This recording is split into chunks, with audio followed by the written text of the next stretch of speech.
नमस्कार। आज की वीडियो में हम प्रशांत महासागर के नित्तल के उच्चावच bottom relief of Pacific Ocean के बारे में चर्चा करेंगे।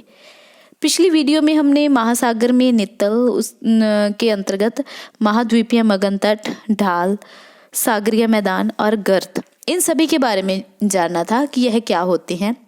आज हम उसी को आगे देखते हुए प्रशांत महासागर जो है, इसमें महाद्वीपीय मगन तट कौन से हैं, कटक कौन से हैं, बेसिन, द्रोणी जिसको बोलते हैं, और इसके अलावा महासागरीय गर्त यानी कि डीप्स कौन कौन से हैं, इन सभी के बारे में आज हम चर्चा करेंगे।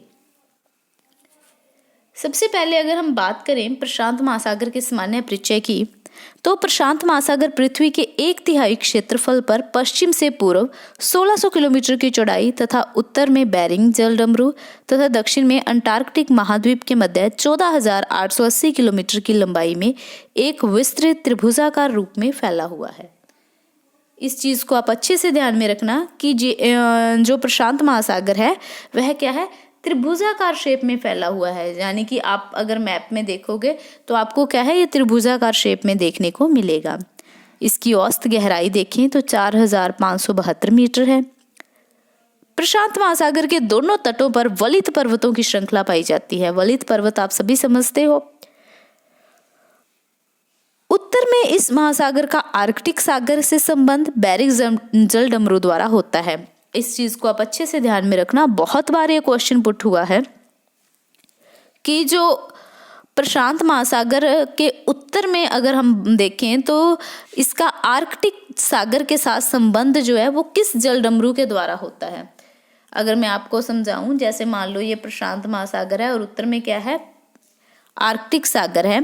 जो आर्कटिक सागर है तो प्रशांत महासागर और आर्कटिक सागर, इन दोनों के मध्य जो संबंध है वो किसके कारण बनता है, तो वो क्या है, बेरिंग जलडमरू के कारण। तो इस चीज को नोट कर लेना आप कि प्रशांत महासागर और के उत्तर में और आर्कटिक महासागर के मध्य अगर संबंध देखें तो बेरिंग जलडमरू द्वारा बनता है। प्रशांत महासागर में छोटे बड़े मिलाकर लगभग 20,000 द्वीप पाए जाते हैं। इस चीज को ध्यान में रखना कि जो प्रशांत महासागर में द्वीप है वह कितने हैं, 20,000 के लगभग पाए जाते हैं। यदि पश्चिमी द्वीप तट पर द्वीपों की भरमार से आवर्त है और वहीं पूर्वी तट देखें तो इसमें क्या है, कुछ विरल द्वीप मिलते हैं। यानी कि पश्चिम में तो घने मिलते हैं और पूर्व में देखें तो यहाँ पर विरल मिलते हैं। इसके अलावा अगर हम बात करें कि जो जॉनसन महोदय थे, इन्होंने क्या किया है, प्रशांत महासागर को कई भागों में विभक्त किया है।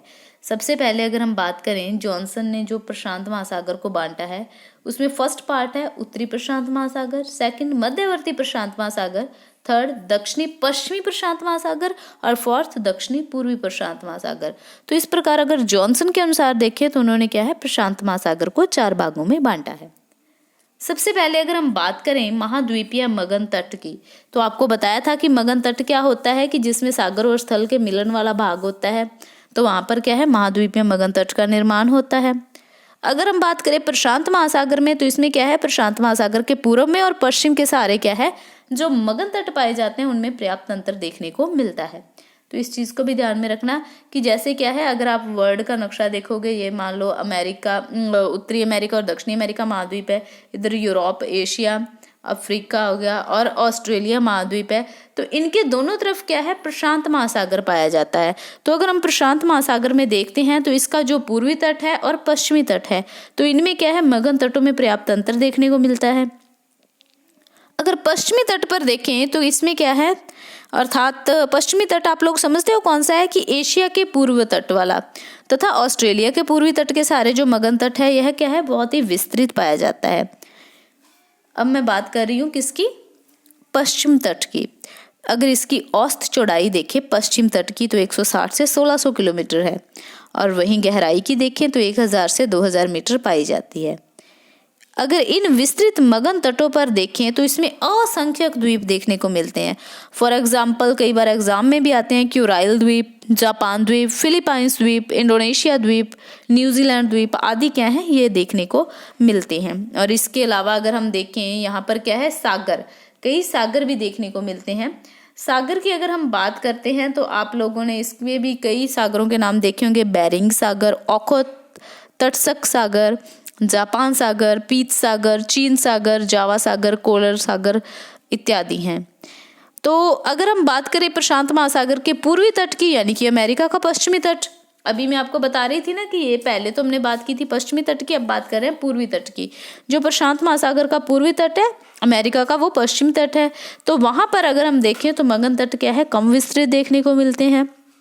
अगर इसकी औसत चौड़ाई की बात करें तो 80 किलोमीटर है, तो इस चीज को भी नोट कर लेना। पश्चिम में तो क्या था 160 से 1600 किलोमीटर के लमसम मिलते थी वहां पे चौड़ाई, और अगर पूर्वी की बात करते हैं तो पूर्वी तट में क्या है, इसकी औसत चौड़ाई 80 किलोमीटर तक होती है। इसके बाद अगर हम बात करें कटक की, कटक यानी कि रिज, तो ये कटक होते हैं। कटक में अगर हम देखें प्रशांत महासागर में और अंत महासागर में तथा हिंद महासागर में के समान क्या है, मध्यवर्ती कटक नहीं पाए जाते हैं। अगर हम देखें यानी कि जो प्रशांत महासागर है तो इसमें क्या है, जैसे मान लो अंध महासागर और हिंद महासागर के मध्य में क्या मिलेंगे, कटक मिलेंगे, वैसे प्रशांत महासागर में ये कटक देखने को नहीं मिलते हैं। हाँ, आप लोग इसको ऐसे कह सकते हो कि इसमें अवश्य रूप से कुछ बिखरे हुए कटक मिलते हैं, लेकिन मध्यवर्ती कटक नहीं मिलेंगे, यानी कि सेंट्रल रिज जो है वो इसमें नहीं देखने को मिलेगा। तो इसमें अगर हम देखें पूर्वी प्रशांत कटक, जिसको क्या है अल्बाट्रॉस पठार के नाम से जाना जाता है, बहुत बार नेट के एग्जाम में पुट हुआ है।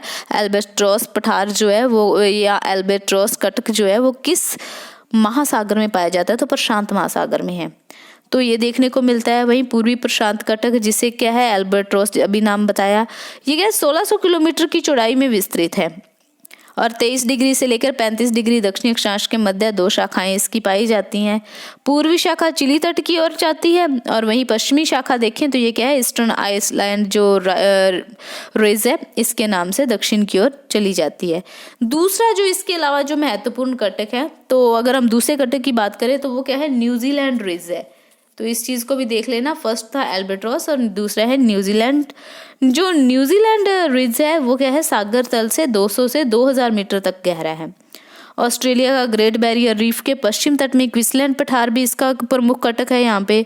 और इसके अलावा अगर हम देखें मध्य प्रशांत महासागर में तो वहाँ पे भी बहुत महत्वपूर्ण कटक जैसे वायन उभार हो गया जो कि 960 किलोमीटर की चौड़ाई का है और 2640 किलोमीटर की लंबाई का फैला हुआ है। तो इस प्रकार ये कुछ कटक हैं जो क्या बिखरे हुए रूप में मिलते हैं। इस चीज को भी आप अच्छे से पढ़ लेना कि जो प्रशांत महासागर है इसमें मध्यवर्ती कटक देखने को नहीं मिलता है। वहीं अगर हम बात करें अंध महासागर की और हिंद महासागर की तो वहां पर मध्यवर्ती कटक देखने को मिलते हैं।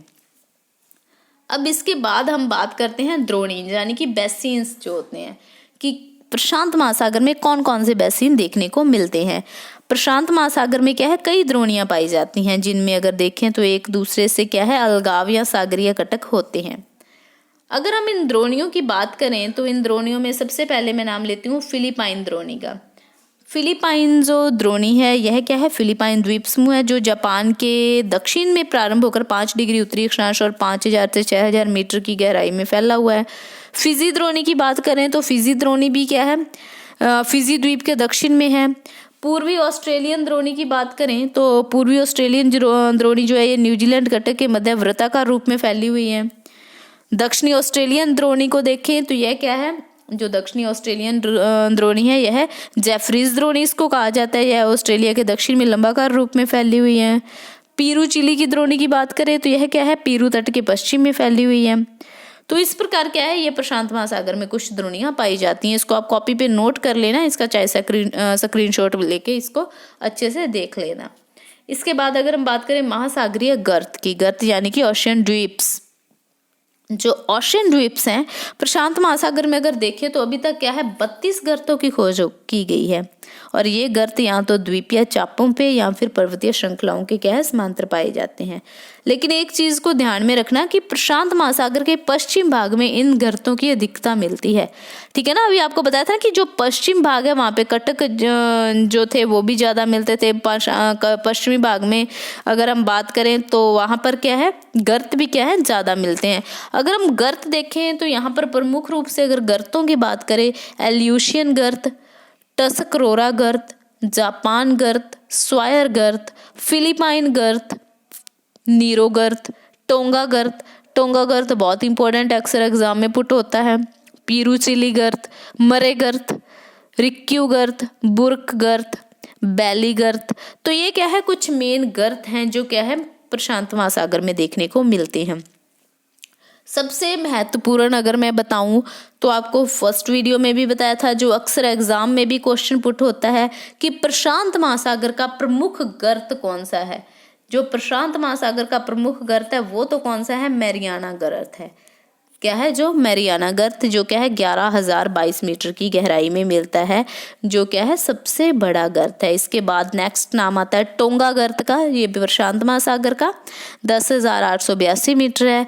और इसके अलावा अगर मैं अन्य बात करूँ प्रशांत महासागर के जो गर्त एग्जाम में पुट होते हैं, तो आप इसको चाहे अलग से इंपॉर्टेंट डालकर नोट कर लेना कि मैरियाना गर्त तो अक्सर क्या है नेट के एग्जाम में क्वेश्चन पुट होता ही है। तो मैरियाना गर्त, टोंगा गर्त, क्यूराइल गर्त, फिलिपाइन गर्त, कर्माडेक गर्त, पेरूचिली का गर्त, एल्यूशियन गर्त, मध्य अमेरिका गर्त, रिक्यू गर्त। तो ये गर्त ऐसे हैं जो क्या है अक्सर एग्जाम में पुट होते रहते हैं। तो इस प्रकार ये था प्रशांत महासागर के नित्तल का उच्चावच यानी कि bottom relief of Pacific ocean. I hope कि आपको इसके बारे में समझ आ गया होगा।